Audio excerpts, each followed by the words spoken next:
Yes, please go ahead, Prabhu. Thank you. Okay, Hare thank you Krishna. very much. Hare Krishna. So we're reading from Canto 1, Chapter 10, text number 20. Anyo Om Namo Bhagavate Vasudevaya. Om Namo Bhagavate Vasudevaya. Om Namo Bhagavate Vasudevaya. Anyonyam Ashit Sanjalpa Uttama Shloka Chetasham Kodavendra Purastrinam Sarvasruti Manoharaha. Translation. Absorbed in the thought of the transcendental qualities of the Lord, who is sung in select poetry, the ladies on the roofs of all the houses of Hastinapur began to talk of him. This talk was more attractive than the hymns of the Vedas. Purport by His Divine Grace, A.C. Bhaktivedanta Swami Srila Prabhupada Ki Jai. In the Bhagavad Gita, it is said that in all the Vedic literatures, the goal is the personality of Godhead, Sri Krishna. Factually, the glories of the Lord are depicted in such literature as the Vedas, Ramayana, and Mahabharata. And in the Bhagavatam, they are specifically mentioned in respect to the Supreme Lord. Therefore, while the ladies on the tops of the houses in the capital of the kings of the Kuru dynasty were talking about the Lord, their talk was more pleasing than the Vedic hymns. Anything sung in the praise of the Lord is Shruti mantra. There are songs of Thakur Narottam Das, one of the acharyas in the Gaudiya Sampradaya, composed in simple Bengali language. But Thakur Vishnavanath Chakravarti, another very learned acharya of the same Sampradaya, has approved the songs by Thakur Narottam Das to be as good as Vedic mantras. And this is so because of the subject matter. The language is immaterial, but the subject matter is important. The ladies, who were all absorbed in the thought and actions of the Lord, developed the consciousness of Vedic wisdom by the grace of the Lord. And therefore, although such ladies might not have been very learned scholars in Sanskrit or otherwise, still whatever they spoke was more attractive than the Vedic hymns. The Vedic hymns in the Upanishads are sometimes indirectly directed to the Supreme Lord, but the talks of the ladies were directly spoken of the Lord, and thus they were more pleasing to the heart. The ladies' talks appeared to be more valuable than the learned Brahmanas' benedictions.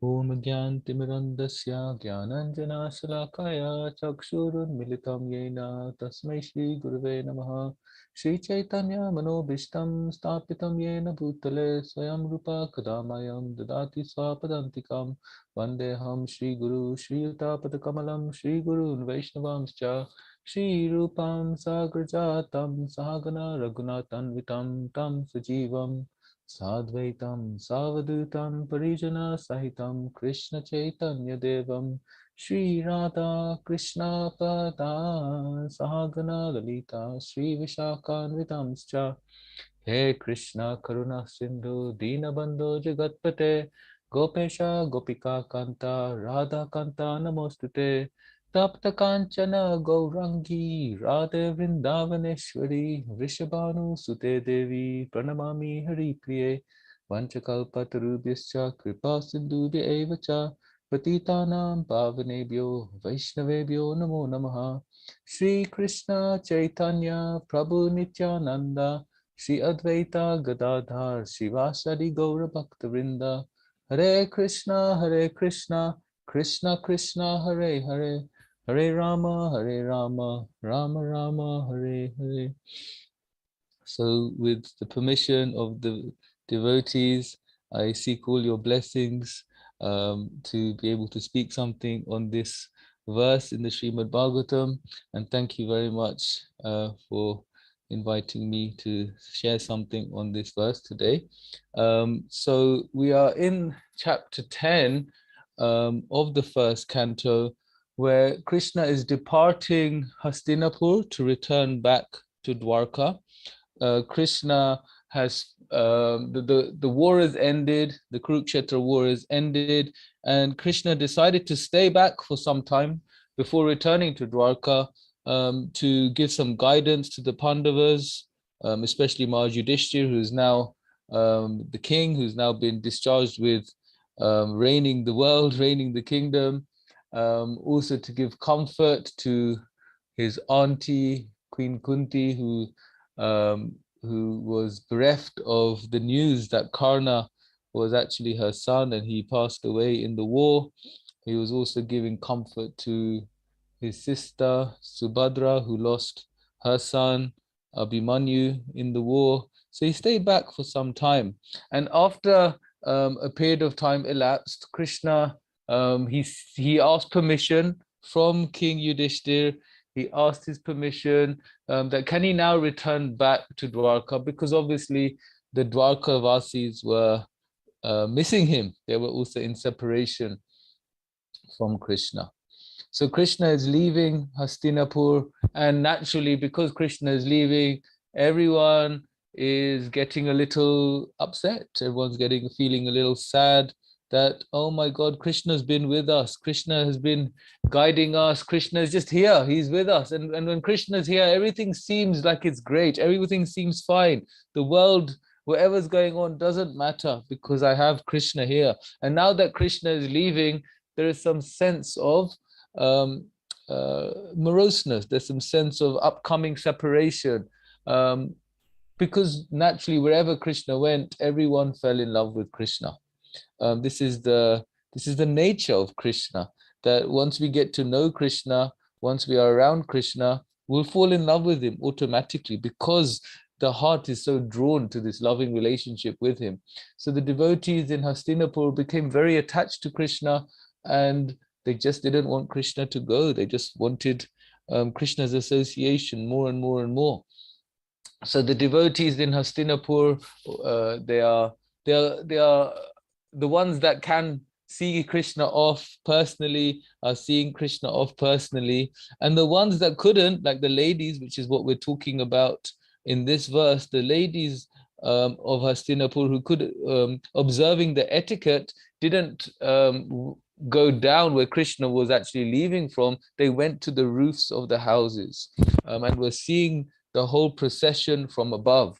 There they were, where Krishna was leaving. There was it's like a festival. Mantras are being chanted, and they're observing auspicious ways, singing mantras, singing songs, and letting Krishna go in a very like a festival, in a majestic festival.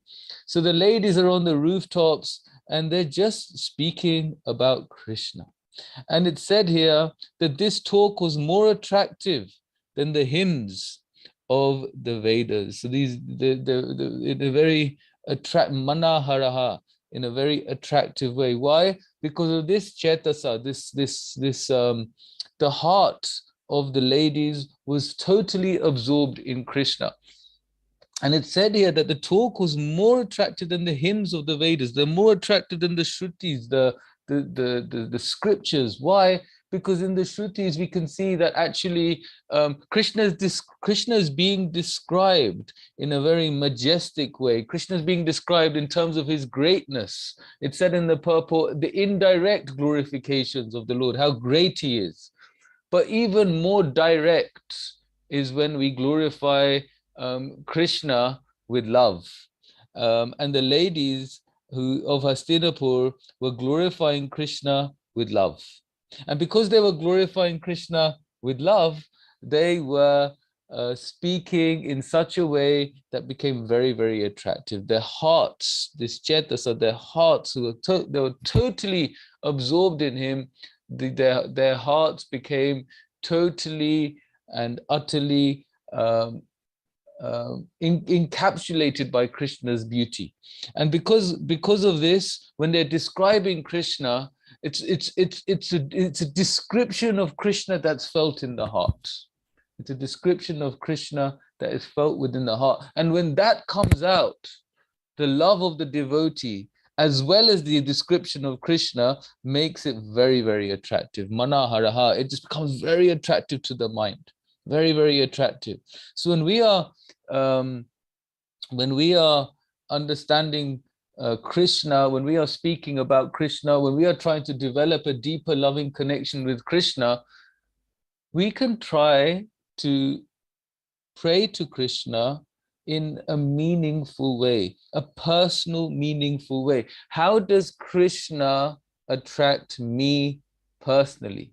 I can pray to Krishna. How will Krishna pray? How will Krishna attract me? How does Krishna attract me personally? And I will glorify Krishna in such a way. When we go to pray to Krishna, we naturally go to Krishna with folded arms, and we go to the deities. And a lot of the time, well, anyway, for me, I'm thinking, hey, Krishna, you look nice, but by the way, and then I tell Krishna all the things I need from him. But actually, it's described in the Bhagavatam, the way to pray to Krishna is to actually glorify him first. When Arjuna was being, when the Brahmastra was coming from Ashwatthama to Arjuna, and Arjuna started to pray to Krishna, he said, Krishna, Krishna, Mahabaho. He started to just glorify Krishna before telling Krishna that Krishna saved me from this Brahmastra, save me from this nuclear weapon, save me from the clutches of death. He just began to glorify Krishna. How wonderful Krishna is, how great Krishna is. And this is the way to pray to Krishna. This is the way to approach Krishna. The way to approach Krishna is to glorify Krishna. The way to approach Krishna is to appreciate Krishna. And sometimes it's just about going deeper into our heart to understand, what is it that I appreciate about Krishna? What is it that I appreciate about my Supreme Lord? And sometimes we don't know what we appreciate because sometimes we don't think about it enough. We just don't think about it. We don't think about what we appreciate about Krishna, but actually there's so much we appreciate about him that we just haven't brought to the surface of our minds, the surface of our hearts, so that it can be expressed in a communicative way to Krishna himself. So for example, one way which will really help us in terms of introspecting how much we appreciate Krishna is those of us that came to the movement, that came to Krishna consciousness during this life, i.e. those of us that were not born into the Krishna consciousness movement. It's a very simple thing we can do. We can just think of our lives before meeting the devotees. What were we doing? Where was the direction of our life? What was our goals of life? Think about all these things that we were doing, the people we were associating with, the goals we had, the purposes we had, the fears we had, the relationships we had before we came to Krishna consciousness. Just spend some time thinking about that. Actually, maybe we can all do that for 30 seconds.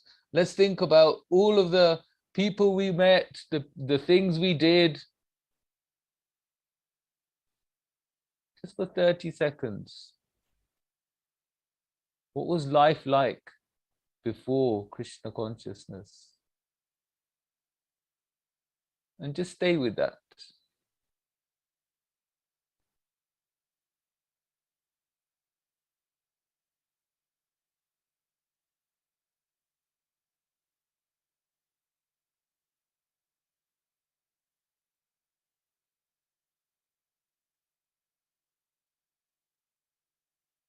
And as we think more and more about the things we did, the people we met, the goals we had, the fears we had, try now to think about what they are now, what they became, how it all changed once we got involved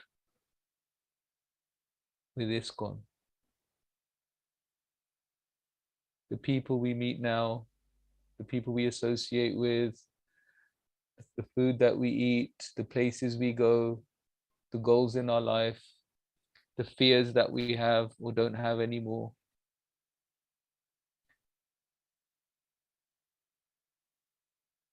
And when we really start to think about this, when we really start to meditate upon this, when we really start to think about this, it can give us a real sense of gratitude.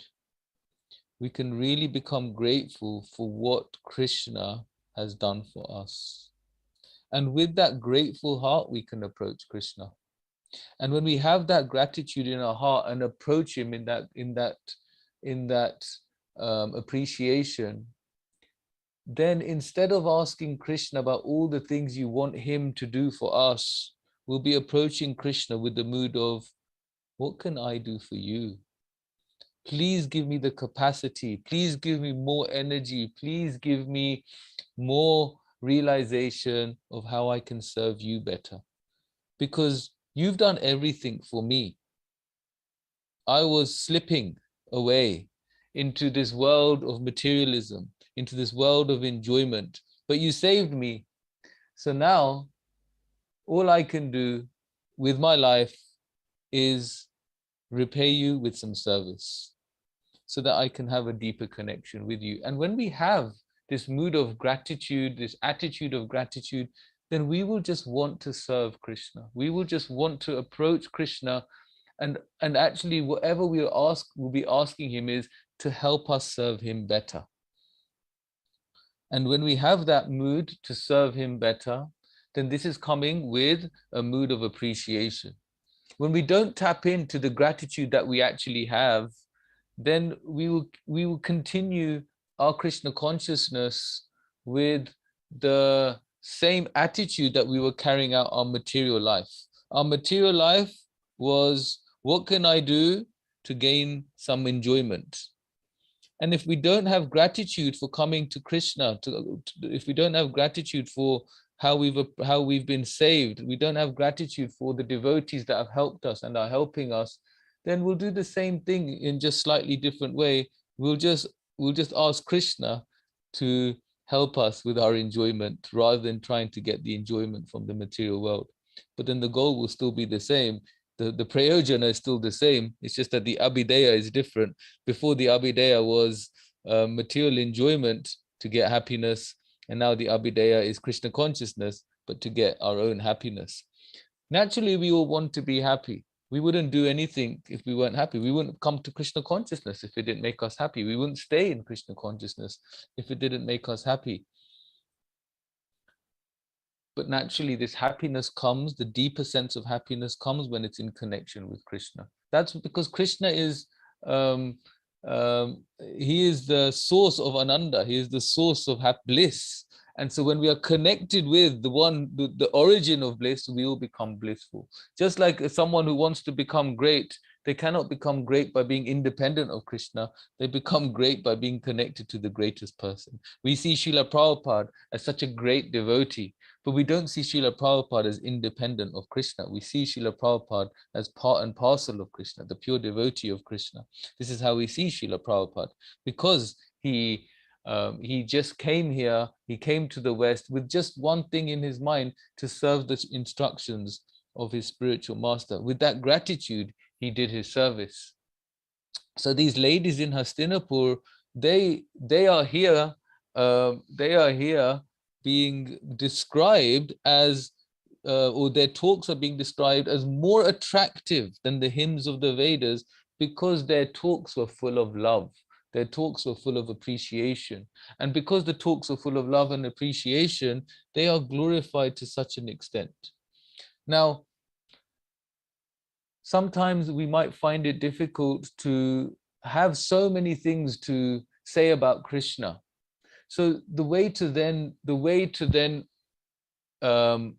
develop this is by having more and more gratitude for the Vaishnavas. Because when we appreciate the Vaishnavas, when we talk lovingly about the devotees, this pleases Krishna. Just like, for example, if I go to the temple with my family.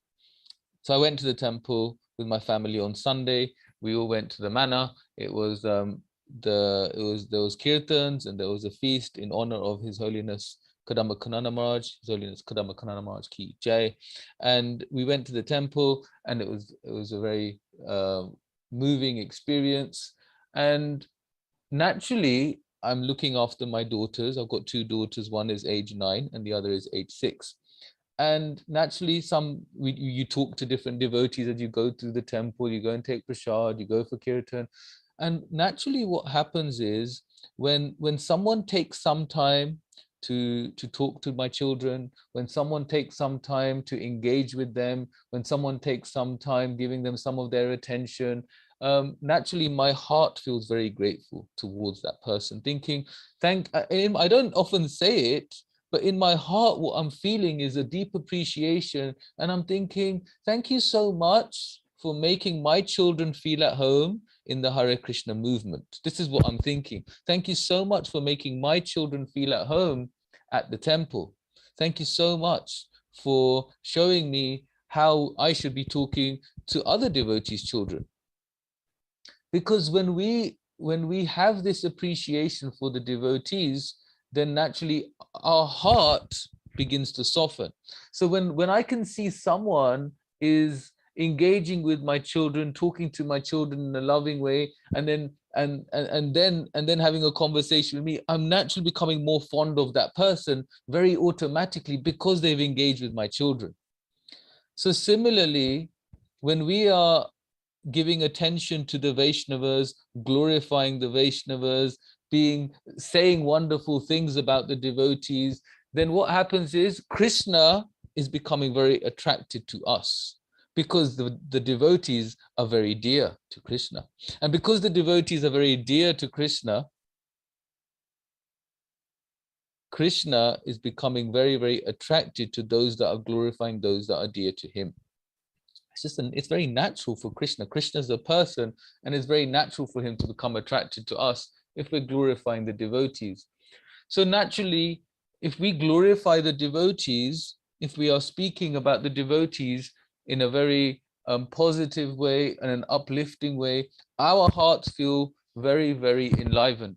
Whenever you go to a memorial program, like if we hear the memories of Kadamba Kanana Maharaj at the moment online, it's so uplifting, isn't it? We just feel like, wow, what a devotee, what a soul. Our whole being is being uplifted, because we're just hearing the glories of a Vaishnava. When we speak the glories of a Vaishnava, again, our heart is being uplifted.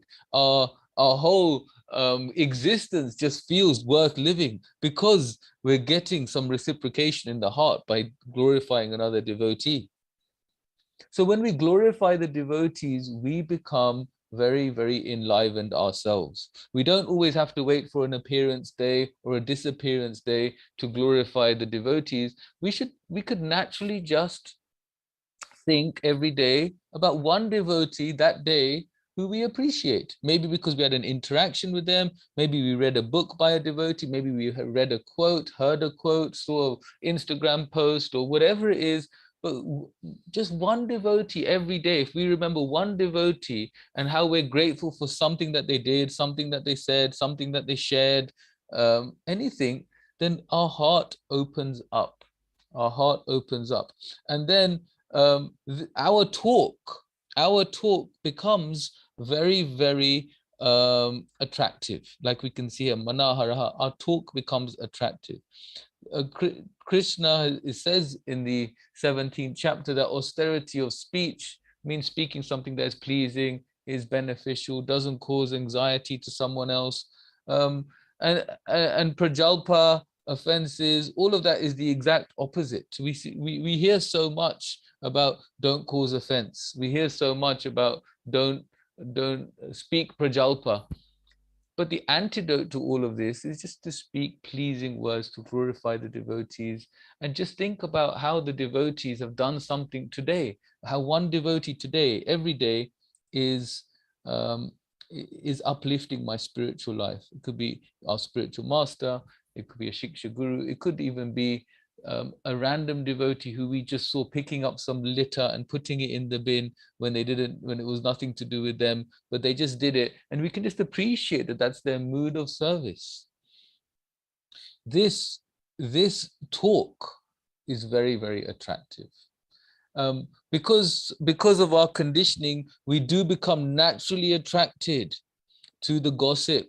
We do naturally become attracted to the controversies.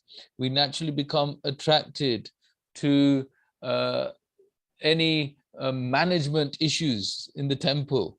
We become naturally attracted to these things. But if we think about it, it just weighs us down. It just bogs us down, it weighs us down, and it becomes harder to connect with the holy name when we've got so much pressure of hearing these things that are blocking us from connecting with Krishna in a meaningful way. But when we speak pleasing words, when we are speaking the glories of the Vaishnavas, then our heart is so open, our heart is full of reception for Krishna's love. And we're just generally happier. We're generally happier. We see that the happy devotees are the devotees that don't really become too involved in gossip. Our good friend Jankinath Prabhu, he was a wonderful example. I remember so many times, if there was ever any gossip, he'd either change the subject, he would talk to someone else during that time, or he would just kind of wander off to another group. But he never got involved with it. He never got involved with it. He kind of just was so aloof from hearing gossip. He was so aloof from any negative talk about the devotees, because he was very, very careful about his spiritual life. Spiritual life is a razor's edge, Srila Prabhupada says. It's a razor's edge. He says it says in the purport in the Bhagavatam that one moment's inattention can cause bloodshed. It's true, when we're shaving, any moment's inattention and there's blood. So similarly with spiritual life, a moment's inattention, that means a moment where we become attracted to gossip, controversy, ill talk of the devotees, spreading rumors. When we're knowingly, ultimately it's when we are knowingly trying to put down another Vaishnava, that will cause us a big block in bhakti. And Jankinath was a perfect example. Why was he always happy? Because he didn't get involved in this stuff. He never got involved in this stuff. He was always seeing the good in other devotees, and he made everyone feel very, very important. Guru March said this at Jankinath Prabhu's funeral, that he always made others feel very, very important. Whoever they were, whether they were a young child, whether they were a peer, whether they were a senior Vaishnava, he made them feel very, very important. And he actually thought of everyone as very, very important. So then what happened? He just became a very, very attractive devotee to be around. He was just such an attractive devotee to be around that wherever you go to a program and you see Jankinath, you just want to go to him. If he walks into a room, you want to go to Jankinath. Why? Because he had this attractiveness, because you know he's not going to bring you down in your spiritual life. His talk is always going to be jolly. His talk is always going to be attractive. He'll see the good in you and he'll see the good in everyone else. And that uplifts our Krishna consciousness. And the ladies in Hastinapur were doing exactly this. Krishna was leaving, but they were talking in such an attractive way, because the glorification came from their heart about their love for Krishna. And that became even more attractive than what's in the Shastra. So this is something for us to hopefully bear in mind every time we have the opportunity to glorify the devotee. Let's just do it. There's a Nike advert, and the Nike advert says, just do it. So if there's an opportunity to glorify and appreciate a devotee, our motto can be, just do it. And if we have an opportunity for gossip, controversy, prajalpa, we can say, don't do it.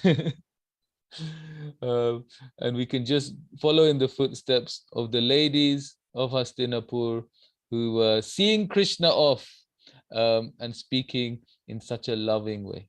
So maybe we can stop there. And if any devotees have any comments they'd like to make, please feel free to share. Jai.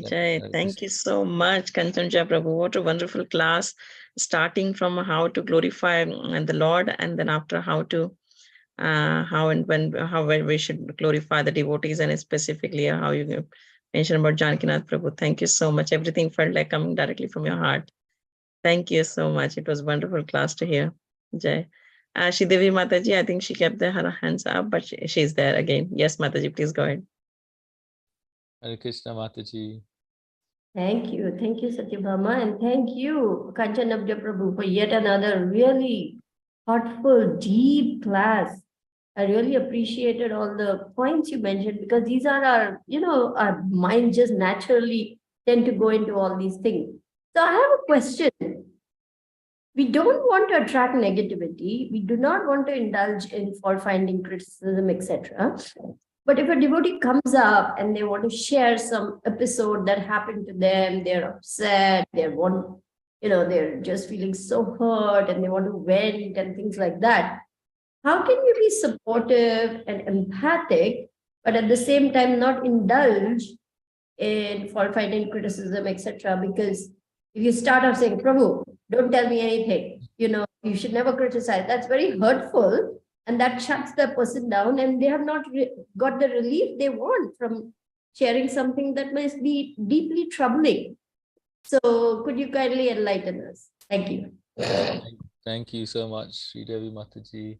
I think the first thing that came to my mind was the nectar instruction and the 6 loving exchanges.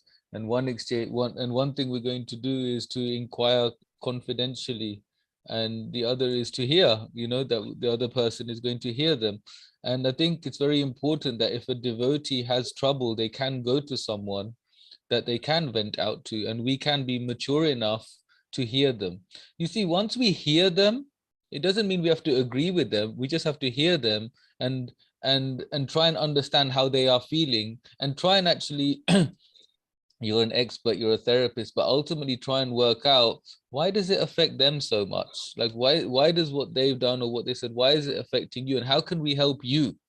And once they feel loved, see, when a disturbed person feels loved, then we can say to them, and that might not be in that first conversation, it might take a few conversations, but once they feel loved, once they feel cared for, once they feel that their feelings are valued, then after some time we can say to them that, Prabhuji, Mataji, maybe we can look at it like this, and maybe we can look at it like that, and maybe we can even say to them, look, you've come to me and you've expressed your heart.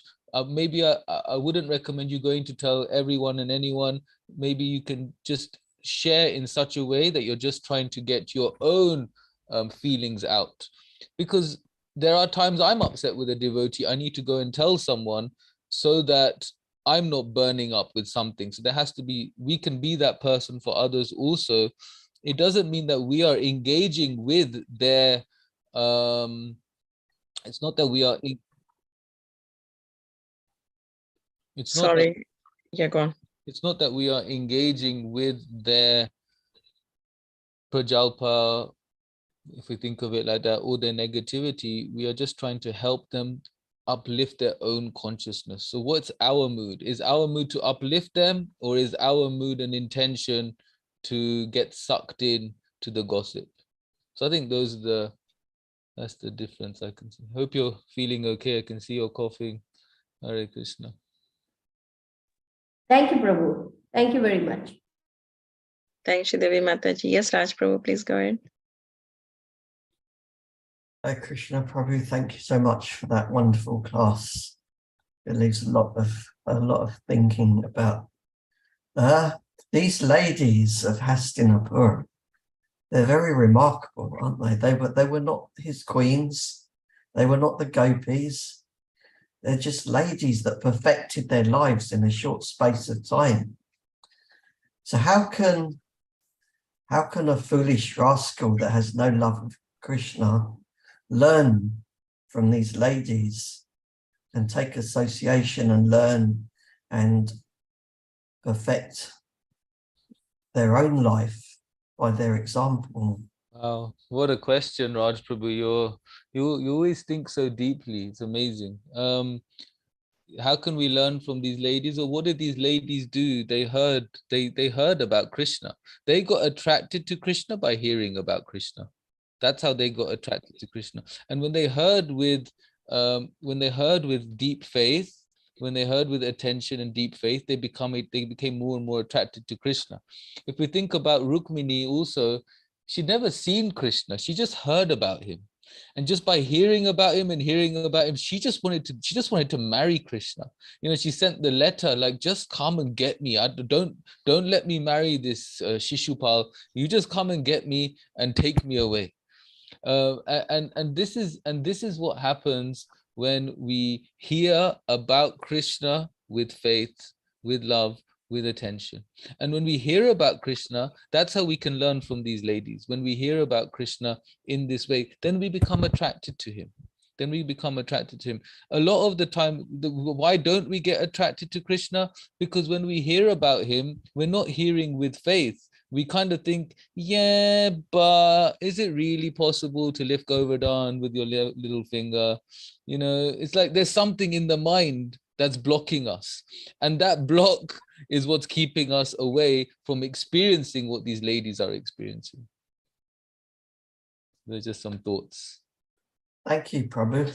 Do you think there is like, do you think you could add more fuel to the fire and the potency by hearing from the pure souls rather than just hearing from anyone that's speaking? Or is it, well, and then also from reading, is reading just as powerful as hearing from the pure souls? Yeah, thank you, Raj Prabhu. So yeah, there's two parts to your question. So reading is part of hearing. So Shravanam, part of Shravanam is reading, because you are hearing from Srila Prabhupada when we're reading the Bhagavatam. We're just reading, if in one sense, the transcript of what Prabhupada said into a dictaphone. So it is hearing. So that is hearing. And is that, yeah, so when it comes to, yes, the potency of hearing from a pure soul, definitely. So in one sense, you can see there's levels. In one sense, the more advanced the speaker, so if the speaker's very advanced and the hearer is not so advanced, because of the speaker's advancement, they can bring the hearer up like that. Now, if the speaker is not so advanced, but the hearer is very advanced, then the hearer will be able to take things from the speaker and apply it to their lives, because the level of the hearer is also advanced, even if the level of the speaker is not so advanced. So the point is that whether the speaker is advanced or not, if our receptivity of hearing is high, then we'll be able to take a lot of nectar from it. If our receptivity is low, then yes, we need a highly advanced speaker to help drag us up, definitely. Or should we say, will help us to drag us, or to bring us up even more. But we can focus on our quality of hearing.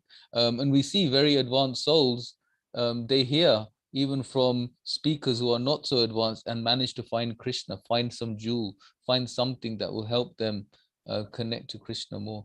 Keshav Maharaj, he was telling me that he always prays before a Bhagavatam class to find some jewel, to get something from the class that can help him connect deeper. And he's hearing from anyone and everyone. But when we have that receptivity, then we will be able to find something. Hope that's okay, Raj Prabhu. Thank you very much, Prabhu. That's wonderful. Thank you, Prabhu. Thank you, Raj Prabhu. Silpesh Prabhu, please go ahead. Hare Krishna Prabhuji. Hare Prabhu. How can you hear somebody out without it affecting your mind, what they're saying? Because we're focusing not on what they're saying, on how they are feeling. See, our focus can be on how that person is being affected and how they are and what they are feeling, more than what's externally actually happening. So it's about us trying to stay grounded. When they come to us and they're all over the place, we don't need to go all over the place because they've gone all over the place with how they've been disturbed by a situation. When someone's approaching us, it's our duty, or should we say what's best for us, is to stay very, very grounded in hearing that person, so that once that person is expressed, then we're empathically present for them. Empathically present means that we're going on this journey with them, but the journey with them of what they're expressing is so we can understand how they are feeling and how it has affected them. And then the detail of it, whether they say, my mom did this to me, my dad did this to me, this devotee said this devotee said that, it becomes irrelevant. What becomes more relevant is how I can help the person that's come to me. Because a lot of the time, the reason they're being affected, I won't say a lot of the time, but maybe a big percentage of it is not necessarily what's happened to them, it's how they've taken it. It's how they've taken it. And what we can help them with is able to uplift their consciousness so that when difficult circumstances come along, their internal dialogue isn't telling them that they're not worthy, they're loveless, they can't have anyone to help them, because that's ultimately the problem. Once we are advanced, when we become spiritually advanced, then we're able to see everything as coming from Krishna. And if we see everything that's coming from Krishna, we'll see the love behind it all. But when we're on the path, we can't see it all as coming from Krishna. So we just try and help, we stay with that person. And by staying with that person, they don't feel alone. And if they don't feel alone, we can go up together like that. So it's just about focusing on them rather than the situation. And what if a person, like if you're hearing them out and you're being empathic with them, but you're very sensitive, how can you prevent yourself from taking on their emotions too much where it can affect you? Yeah, this is why we need to know ourselves a bit more. If we know we are very sensitive, then we should be also working on ourselves, and understanding what are we sensitive about, and maybe we need to become ourselves, how to say it, have a soft heart but have thick skin. So we need to practice this ourselves, that when we're in situations, are we able to practice having thick skin? And maybe there's something in, and it's good, because what happens if we see that we're becoming sensitive when someone tells us something, it's also Krishna helping us understand something about ourselves. We can understand, oh, okay, Krishna, you're also showing me that this is something I need to work on. And then we go on our journey also based off what happened in that conversation. So if we are sensitive, then fine, we should have someone that we can then go to with that. But don't express that to the person that's come to you, because then what will happen is you'll end up making the other person feel lower than what they did before, or feel not lower, but I'd say less hopeful than how they did before. So we can recognize what's happening to us and being there for them, but then what's happened for us, we can then approach a devotee who's spiritually mature and help them. And if we feel we're not the right person for that devotee that's approached us, we could also signpost them. You could say, hey Prabhu, I know you should speak to such and such Prabhu because he's really good with this stuff. Or you can speak to such and such Mataji because she's really experienced with this stuff and she'll be able to help you.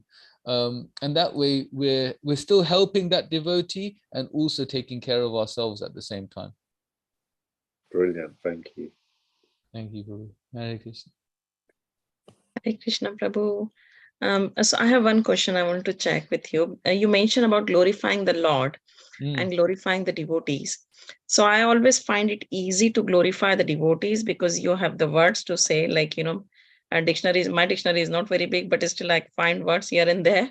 But glorifying the Lord, basically, because even if I read a lot, but it just doesn't stay in my mind. My memory is very, very bad. So it's always said many times, Maharaj also mentioned that, you should glorify the Lord. You should say the word, shlokas to glorify. There are so many in Srimad Bhagavatam, but I just don't remember any of those. And especially that this transcendental language is also very hard to pick up the words. So every time I go in front of Krishna, I feel like I'm lost to say. He looks beautiful. You think you can feel it. You can imagine. You just struck to his beauty. You're looking at him, staring at him, but no words comes out. So how do you glorify the Lord, basically? It's a good point. How to glorify the Lord. So in the purport in this verse, Srila Prabhupada described the words of Narottam Das Thakur and how that's bona fide. So if we think of the prayers of Narottam Das Thakur, like Nitai Pada Kamala, you know, and if you think of Nitai Pada Kamala, Koti Chandra Sushitala, you know, Lord Nityananda, you are soothing as a million moons. You know, without you, no one in this world can have real peace. I just want the shelter of Lord Nityananda. So if we think of, if we're struggling ourselves, then we can recite the verses of the previous acharyas that they've written. Bhaktivinoda Thakur's prayers, Narottam Das Thakur's prayers, they're just rich in glorification. And if we recite these prayers, this will become absorbed in our consciousness. And then when we look at Lord Nityananda, we don't need the, not that we don't need the prayer, we'll remember the prayer. And by remembering the prayer, we will automatically be saying, wow, Nitai, you know, your glances are soothing, or your lotus feet are as soothing, or the shelter like a million moons. So Prabhupada has given us that in the purport, that we can recite the verses of the acharyas, and that will help us glorify the Lord more. Thank you, Prabhu. That's very helpful. Yeah, it's easy to remember the bhajans, I guess, rather than Yeah, and the bhajans with, and also recite the translations of the bhajans, because then we understand what they mean, and that way we can also feel it more. Yes, thank you. Supriya Mataji has sent a comment. I'll just read the last comment. We get attached to conversation, then observe without absorb. Nothing in life is relevant. We give meaning to it. That meaning is based on our perception, beliefs, and past experiences. If we detach in every event, we start observing events. So that's a very nice comment, Supriya Mataji. Thank you, Mataji. Thank you. Any other question from anyone? Yes, Raj Prabhu, please go ahead. Yes, so the ladies went to the rooftop, and we know from the previous class with Maharaj that the reason why they went onto the rooftop is because they were chaste. They did not want to mix with the men that were on the ground. But it brought me to thinking about the physical proximity. Like, for example, when we have any Maharaj that say is visiting the temple or anywhere else, then there are those devotees that want to get that close physical association, and they're buzzing around him constantly.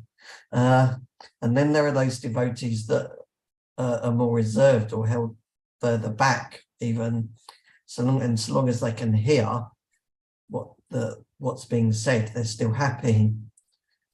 And then it's like, what should we be, or does it not matter? Should we be buzzing around trying to get that close, or is it more about what are we doing internally and not really make a difference as to whether we're at the front or the back? Thank you, Raj Prabhu. I think you said it at the end, you know, that what we're doing internally, that's what's most important. And the main thing is the mood of service. And if that mood is of service, then sometimes our service may mean we have to be near Maharaj. You know, like if you're holding Maharaj, like sometimes, you know, with Guru Maharaj, like when I first started to serve him personally, so then I'd have his bag. And then sometimes I think, you know, like he's talking to devotees, and I don't want to be such a bug, like I'm always there. So once I had his bag, and I just kind of went to another place, and then he came to me later and he said, if you got my bag, you got to stay near me. So I was like, okay. You know, so sometimes our service means you've got to be in close proximity. But sometimes our service may mean that he's got someone who's taking care of his personal needs, and I've just come to hear class, and I'm just going to hear class, and I'm going to hear class with rapt attention. And in this way, I'll connect to the words of my spiritual master, and I'll be able to hear the instructions with more depth and be able to follow them. And in that way, I'm serving in that mood. So the mood should always be, how can I serve best? You know, how can I serve best? And also you know, when it comes to Guru, there's ultimately, like Krishna says in the Gita, Tadvadi Paripatena Pariprasthena Sevaya, there's the service, and there's also the humble inquiry. So we can have, and so for humble inquiry, we have to approach the spiritual master. And for service, the service may be personal service, the service may not be personal service, but we just do our service. And in this way, we are close to the Guru. You know, Srila Prabhupada, he went to Mayapur, and when he went to Mayapur, he didn't stop at his at Bhaktisiddhanta Saraswati Thakur's Samadhi, and his godbrothers criticized him that, oh, you came to Mayapur and you didn't go there first, you went first to your center. And Prabhupada says, do they think that even for 1 minute I'm without my Guru? You know, so it's the internal mood, the service that's most important. And we should always check in with ourselves that, am I getting close because of my need for attention, or am I getting close because of my mood for service? Because if it's for my need for attention, we will end up feeling miserable later.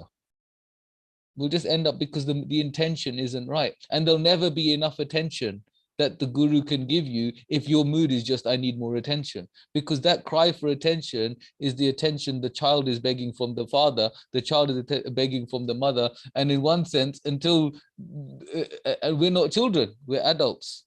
So we'll never receive what we want if our mood is all about ourselves. But if our mood is about how can we serve, then we might just need to be buzzing around if that's our service, or our mood might, or because of our service, we might need to be some distance apart. But the main thing is our mood. And like these ladies, they were experiencing high levels of love, even though they weren't in close proximity. Even in Vrindavan, when the cowherd boys approached the wives of the Yajnik Brahmanas, and the wives wanted to give the prasadam, wanted to give the offerings to the cowherd boys, and they just wanted to leave. They didn't want to stay with their husbands. They just wanted to stay with Krishna, but Krishna sent them back.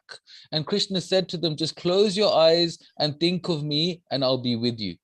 So they were not in close proximity physically, but they were intimately in very much close proximity, because Krishna said, if you think of me, I'm there. So this is, it's very important for us to understand, what is my service when it comes to the Guru? Is my service to be close? Then be close. If your service is to be far, then be far. And if your service is somewhere in between, then be in between. And sometimes we'll just see how it goes. The Guru may say, hey, come here, do this. You do it. Anyway, there's just a few thoughts. Hope that makes some sense for me.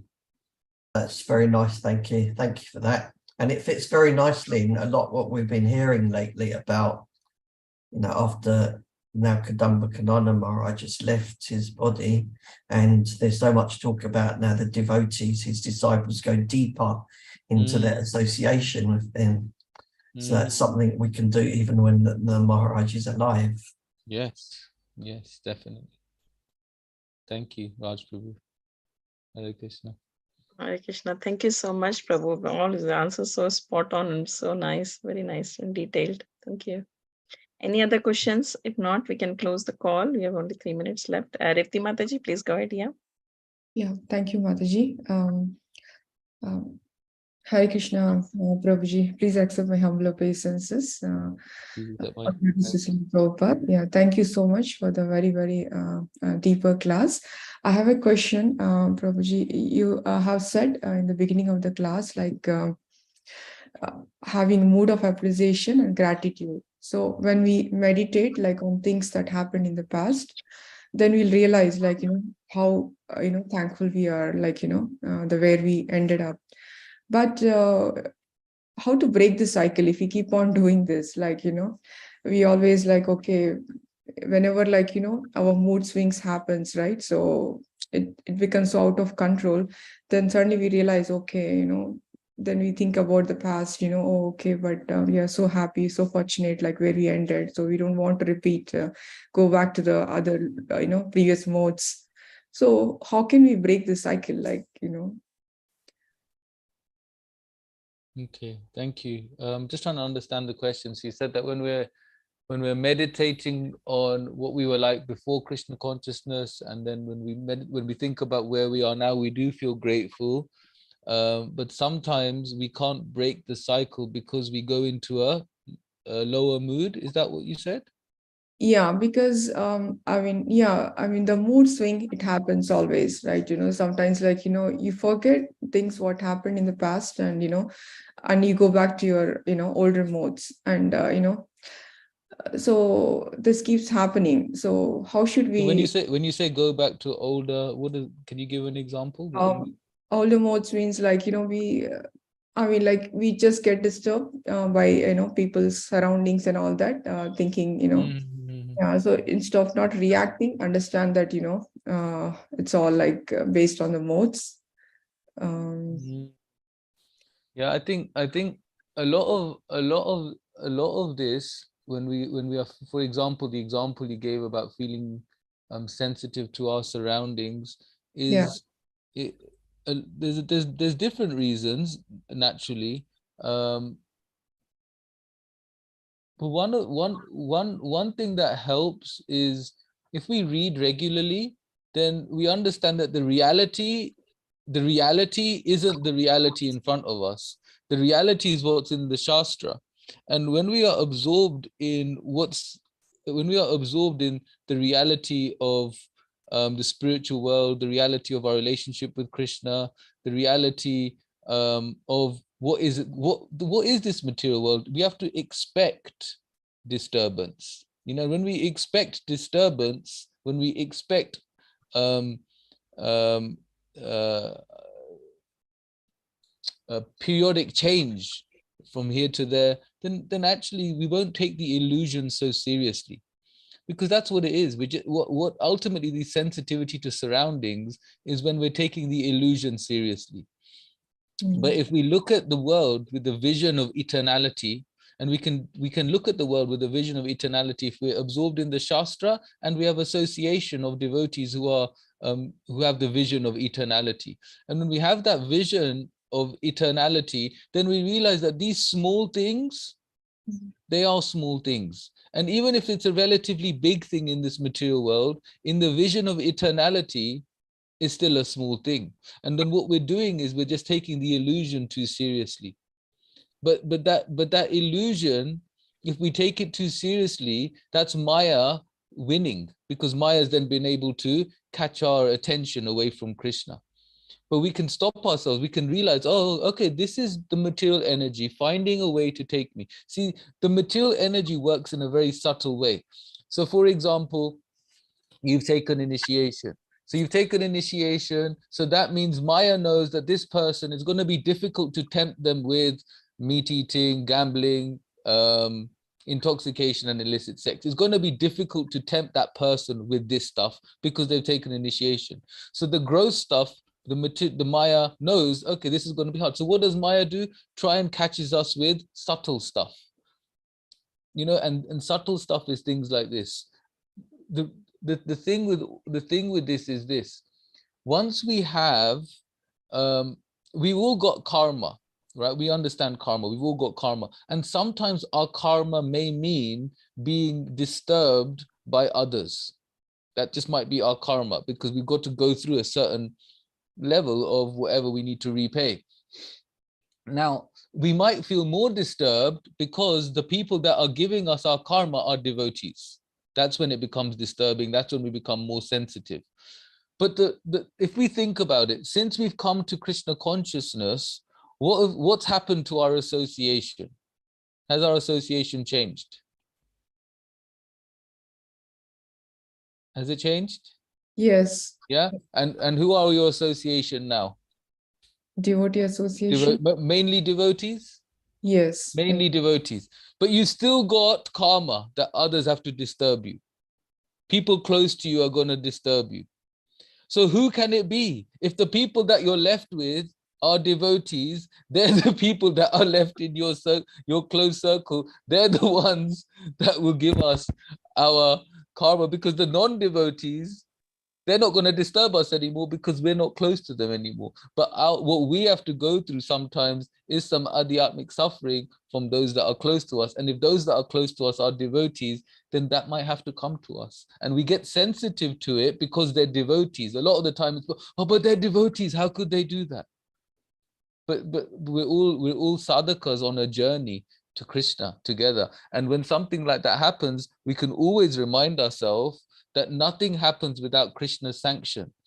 You know, he says in the 13th chapter, Upadeshta Anumanta, he is the overseer and the permitter, which means that nothing can come to me unless Krishna has sanctioned it. And because Krishna has sanctioned it, and this is the vision of eternality, because Krishna has sanctioned it, that means Krishna wants me to learn something from this. Krishna wants me to learn something from this. And what is it I can learn? And then we can ask ourselves the two questions. What is it that Krishna wants me to learn? And how is it that Krishna wants me to respond? And then when we do it like this, then we don't become sensitive. We can just see this as, oh, Krishna, you sent this to me through this person. What can I learn? How do you want me to respond? And therefore, how can I grow? Hope that's okay. Yes, Prabhuji, thank you so much. Yeah, it's very helpful. Yeah, so we should learn how to respond. That is very important. Yeah. Not sensitive. Yeah. Hare Krishna Prabhu. Thank you very much for this deep and wonderful lecture. Hare Krishna. Thank you. Always Thank seeking you so much. blessings, Mother Tirthyadika. Please give us your blessings. Hare Krishna. Krishna is giving you all the blessings.